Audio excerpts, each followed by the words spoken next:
اشارہ کر رہی تھی کہ کمرے میں آ جاؤ۔ مجھے بہت غصہ آیا۔ میں ان کی طرف بڑھا اور کمرے میں داخل ہو گیا۔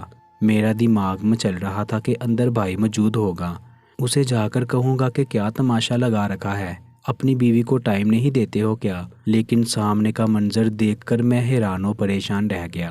کمرے میں کوئی بھی نہیں تھا، جبکہ رات کے 1 بجنے والا تھا اور میں نے خود بھائی کو گھر میں آتے ہوئے دیکھا تھا۔ بھائی نے مجھے یہ بھی کہا تھا کہ میں گھر آ گیا ہوں، دروازے کو تالا لگا دوں، کیونکہ ہم لوگ رات کو سونے سے پہلے مین گیٹ کو اندر سے تالا لگا کر سوتے تھے۔ لیکن اگر وہ کمرے میں نہیں تھا تو پھر کہاں تھا؟ میں نے بھابھی کی طرف دیکھا کہ بھائی کہاں ہے، تو وہ پھوٹ پھوٹ کر رونے لگی۔